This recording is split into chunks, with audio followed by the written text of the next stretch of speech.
Hey, good morning everyone. Kay here on the homestead. Well, it's August the 4th and I have a wild idea. Well, I've had this idea now for 5 days, but you haven't heard about it yet. You know, I used to love science fiction movies. And, you know, where you go in and you think this is totally someone's imagination. They just came up with this amazing idea.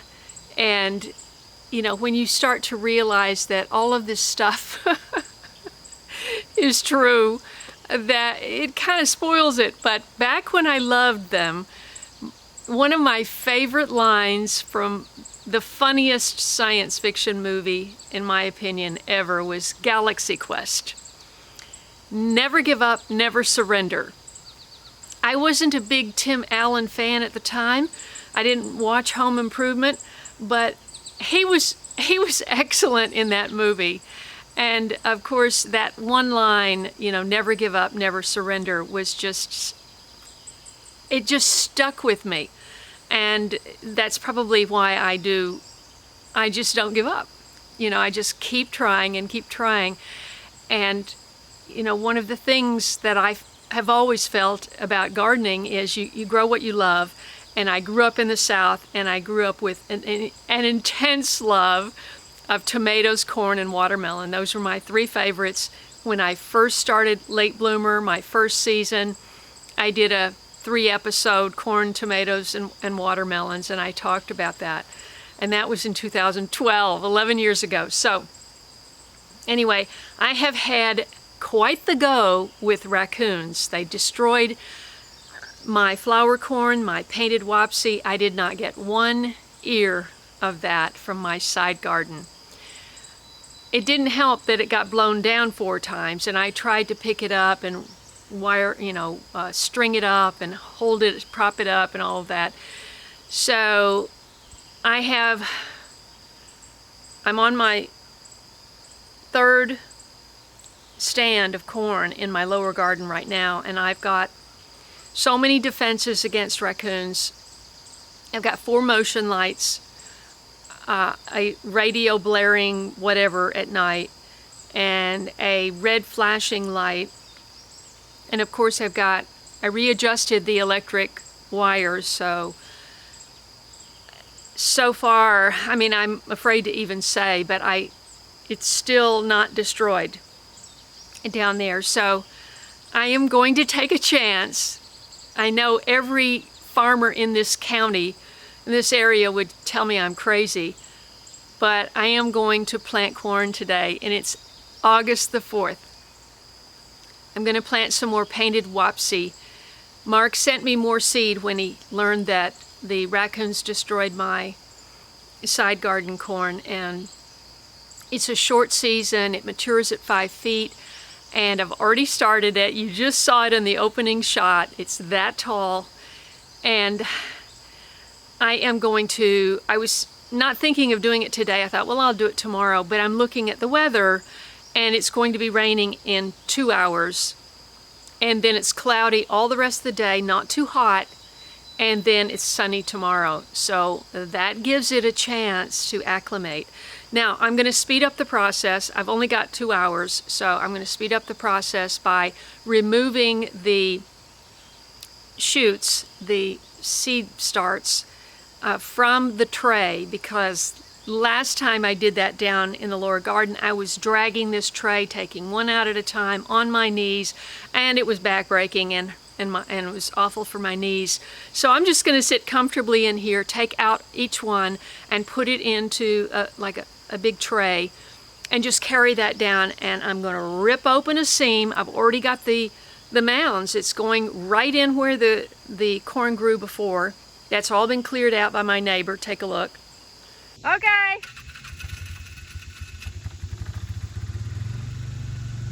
There goes my first stand of corn. Pretty empty over there. He hauled it off the other day, and he also came and took this corn too, so that's cleaned out as well.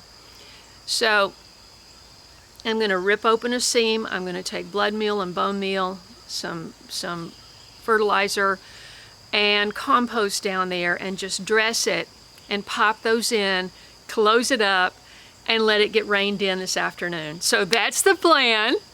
Let's go get that done.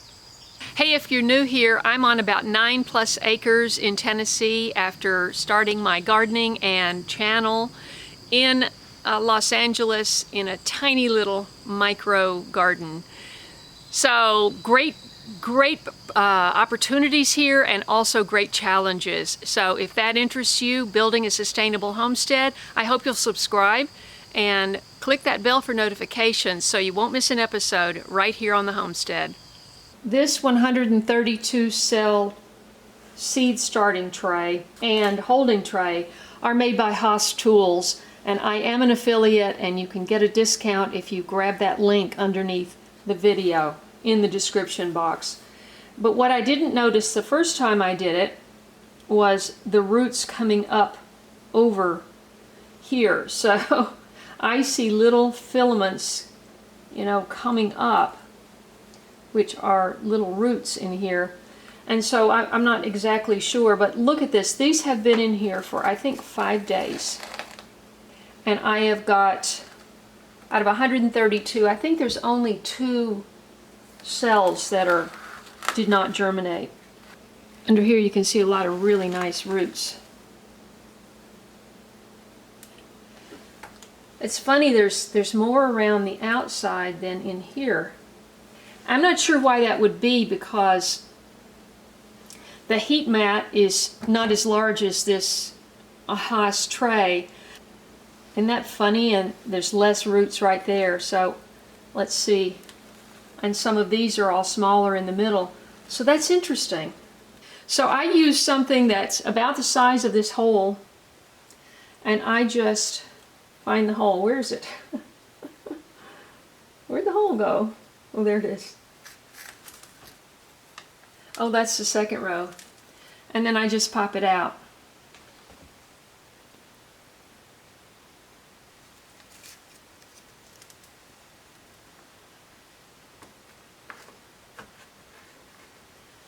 Now these were watered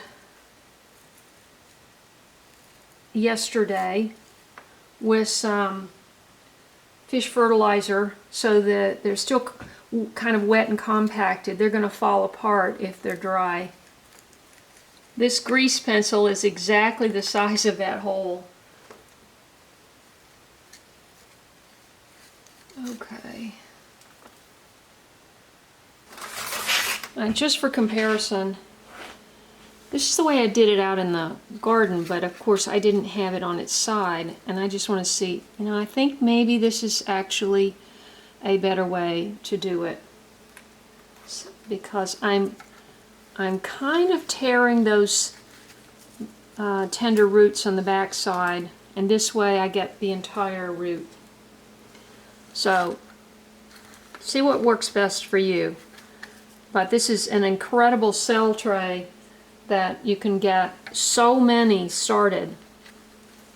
And when you have something like corn, you need a lot. Most people plant corn direct sow, but there are times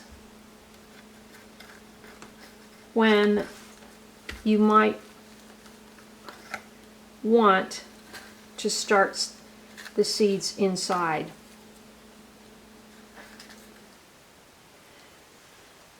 Especially if you've got a big garden. And this is a great tray for okra as well.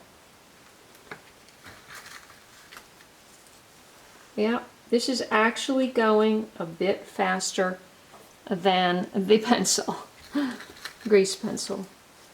So.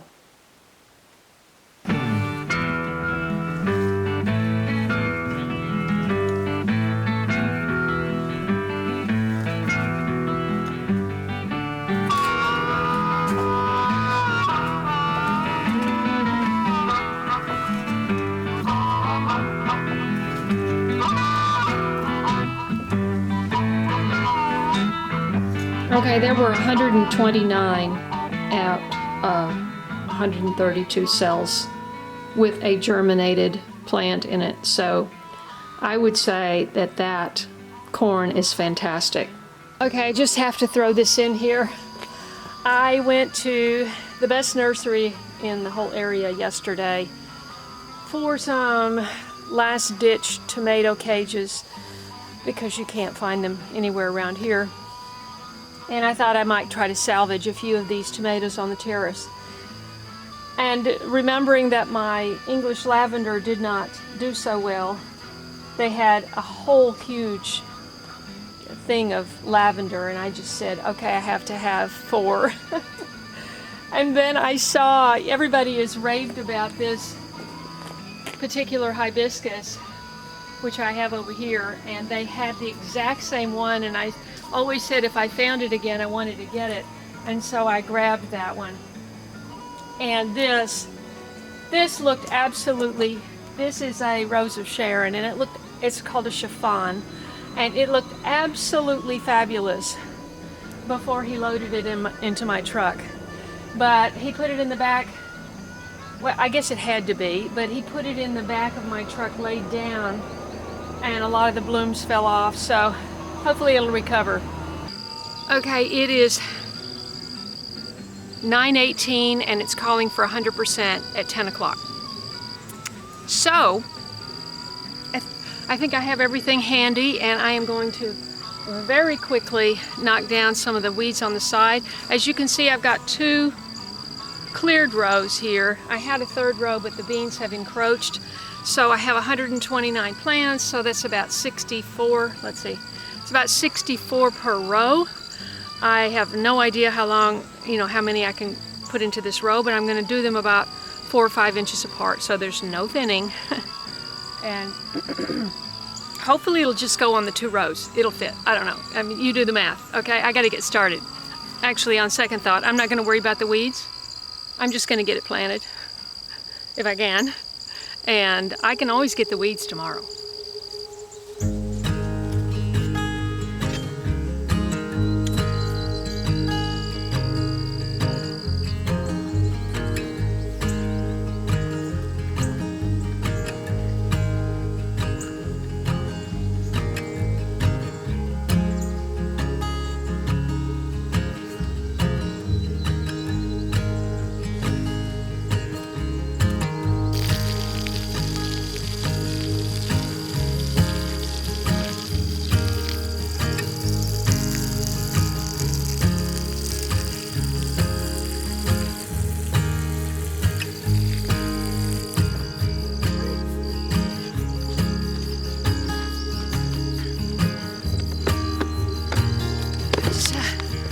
What I'm mixing up here it's the alfalfa that actually kind of gets you. It's blood meal, bone meal, and all-purpose fertilizer. And by the way, I'm going to make them all fit.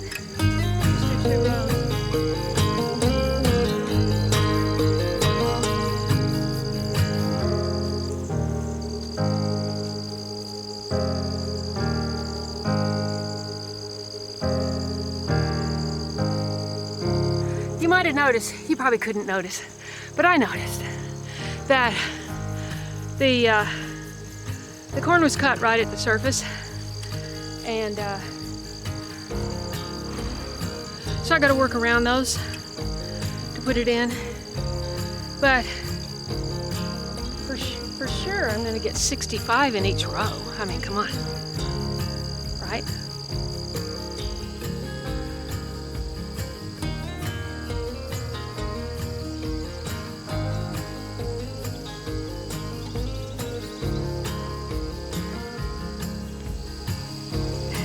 Then I'm going to put compost in here.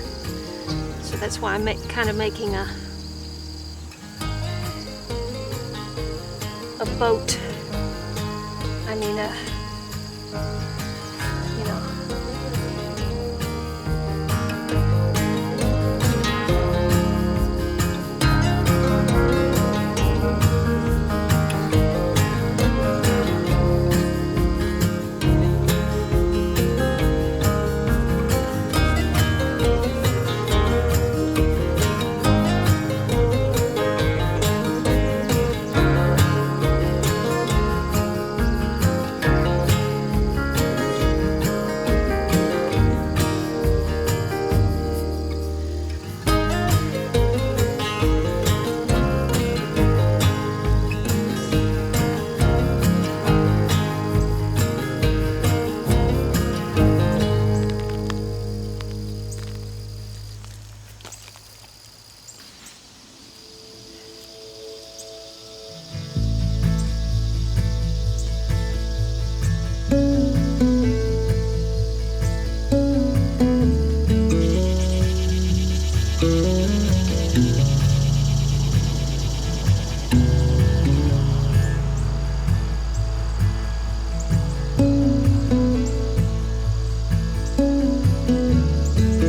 Okay, I thought I was going to come out exactly even, but I have about 10 left over, so I'm going to put them on the empty space right here behind me.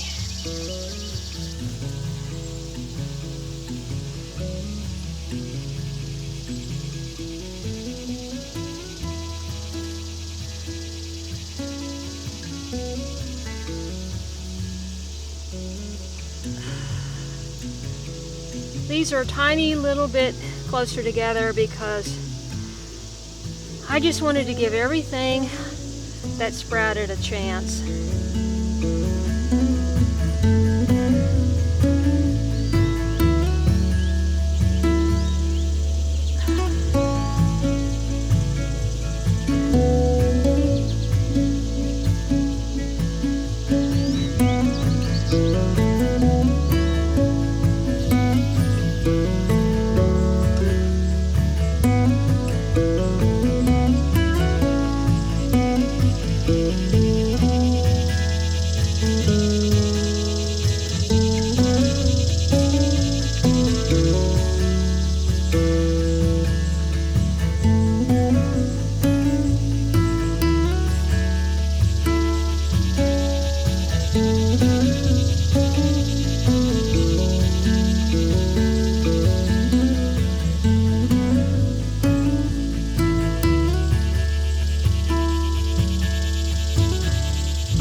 I got almost done, but I ran out of compost.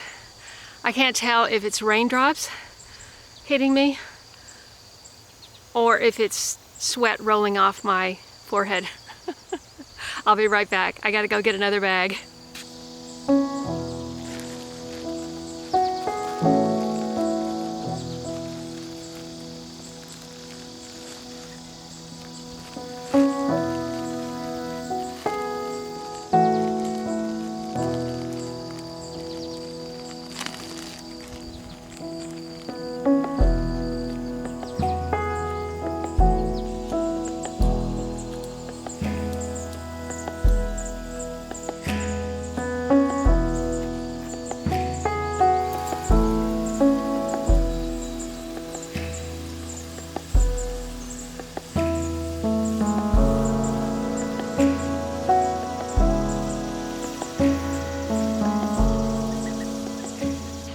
Well, everyone, we got through it. Let's check the time. My gloves are so muddy. I am so sweaty. It never started raining, and I know that was more than 40 minutes. Well, it was 1 hour. That took 1 hour. But I really wanted to pack that groove with compost. That compost comes out of the bag very moist, and I wanted to pack it in because very often you take a little corn out, and there's a bend right at the surface where it was at the surface of the soil, and it can be going off that way. And I like to have my corn going straight up.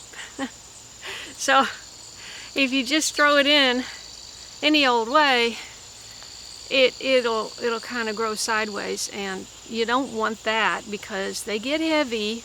If they do well, they get heavy.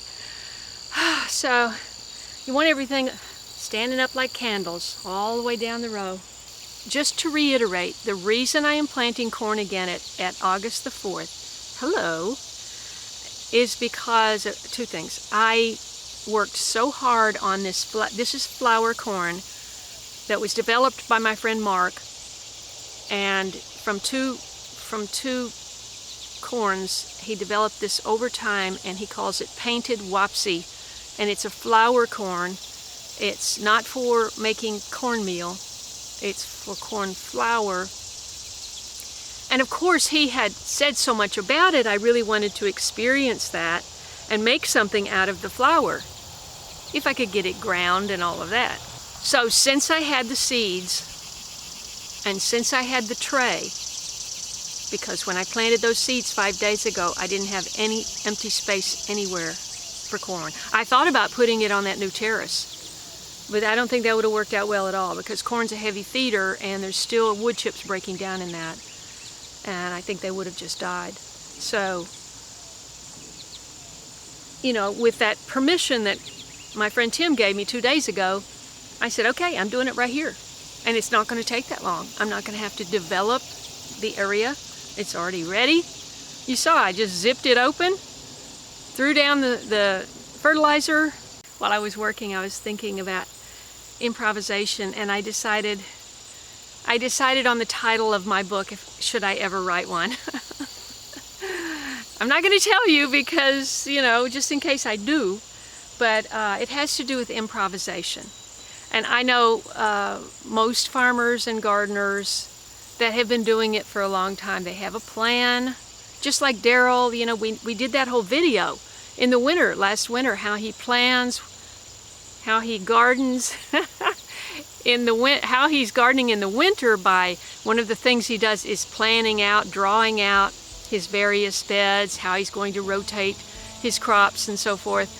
And, you know, I think about all that in my head, but there are so many decisions I make, snap decisions at the last minute. And that's what I did with this. Even though I had started the corn, I didn't know where I was going to plant it. I thought I couldn't plant it back into those mounds because I figured the soil would be completely depleted, because corn is a heavy feeder and corn just came out of that. But I talked to my corn farmer friend, Tim Hobbs, and he said, it'll be fine. Put it right back in there. And I'm going, well, it's the only empty space other than the empty space up there. And for sure, I'm not planting corn up there again unless I electrify that, because it's just too easy for raccoons to feast in there. And, you know, the melons are eaten too, and that's probably rats, I don't know. But anyway, thank you so much for following my journey here. I hope you've subscribed already. If you haven't, I hope you will. And I hope you stay tuned to this channel for more exciting adventures of Kaye on the farm here in Tennessee. See you next time. God bless.